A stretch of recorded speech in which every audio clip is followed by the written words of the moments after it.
Bismillahirrahmanirrahim. Assalamualaikum warahmatullahi wabarakatuh. Sugeng enjing mas-mas lan mbak-mbak kelas kalih. Pripun kabare dinten menika? Mugi-mugi sedaya mbak-mbak lan mas-mas sehat. Nah, hari ini kita akan belajar bahasa Jawa. Kita akan belajar tentang basa krama. Nah, basa krama pasti anak-anak sudah sering mendengar apa itu basa krama. Siapa yang tahu apa kuwi basa krama?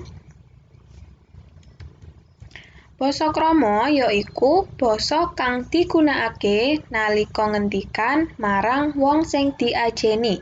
Jadi, basa krama itu adalah bahasa Jawa tetapi halus. Jadi bahasanya kita gunakan ketika kita berbicara dengan orang yang kita hormati. Jadi kan dalam bahasa Jawa itu kan ada basa ngoko dan basa krama.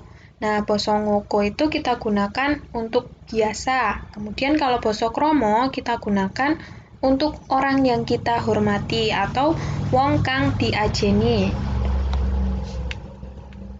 Kapan nganggo basa krama? Kapan sih kita memakai basa krama ini? Jadi, kita menggunakan basa krama yang pertama nalika ngendikan marang wong sing luwih tuwa. Jadi, kita berbicara basa krama ketika kita berbicara dengan orang yang lebih tua. Misalnya, kepada ayah, kepada bunda, kepada ustadz ustazah, kepada kakek, nenek, dan lain-lain. Kemudian, kapan lagi kita menggunakan bahasa krama? Yaiku nalika tepungan utawa kenalan karo wong anyar. Nah, misalnya kita berkenalan dengan orang baru. Misalnya kita lagi bermain di taman, kemudian kita bertemu orang baru, kita bisa menyapa atau berkenalan menggunakan basa krama. Gitu ya anak-anak. Kemudian contohnya. Nah, misalnya dalam bahasa Jawa, kita kalau mau makan, kita menggunakan kata mangan. Tapi, mangan itu adalah basa ngoko. Basa kramanya adalah dahar. Nah, misalnya kita mau berbicara makan. Makan itu kalau kita gunakan untuk diri kita sendiri, kita sebutnya mangan.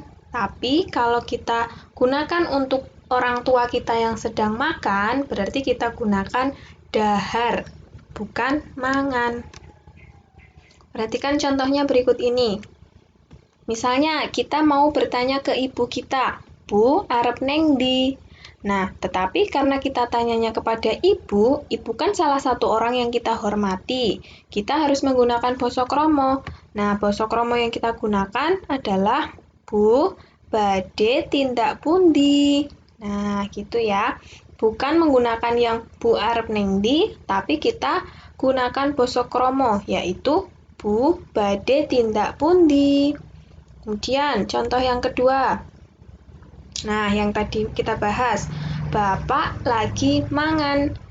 Bapak adalah salah satu orang yang kita hormati. Jadi, kita tidak boleh menggunakan kata mangan. Kita harus ganti dengan Bapak nembe dahar. Dahar ya, bukan mangan. Selanjutnya, Simbah loro weteng. Simbah salah satu orang yang kita hormati. Jadi kita nggak boleh bilang loro. Weteng juga kita harus ganti menjadi Simbah gerah padaran. Selanjutnya ada lagi, aku ora bisa nggarap PR. Misalnya kita ngomong sama orang tua kita nih. Kita sedang bilang ke orang tua kita bahwa kita itu tidak bisa mengerjakan PR. Atau bilang ke ustadz ustazah kalau tidak bisa mengerjakan PR. Kita nggak boleh nih bilang, aku ora iso nggarap PR, tapi harus dengan basa krama, karena kita ngomong atau berbicara dengan orang yang lebih tua, yaitu kita harus menggunakan kata basa krama. Kula boten saged damel PR. Nah, itu adalah beberapa contoh penggunaan basa krama. Selanjutnya, langsung ke tugas saja. Tugasnya adalah coba anak-anak praktek migunakake basa krama karo bapak utawa ibu ing omah. Jadi nanti anak-anak tugasnya adalah praktik berbicara dengan kedua orang tua, boleh kepada ayah atau ibu di rumah dengan menggunakan basa krama.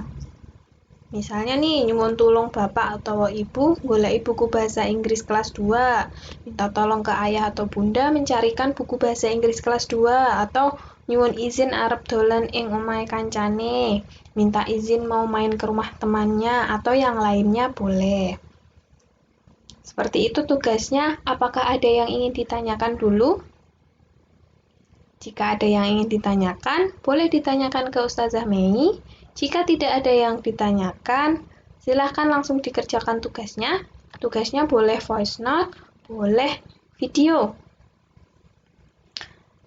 Terima kasih anak-anak. Assalamualaikum warahmatullahi wabarakatuh.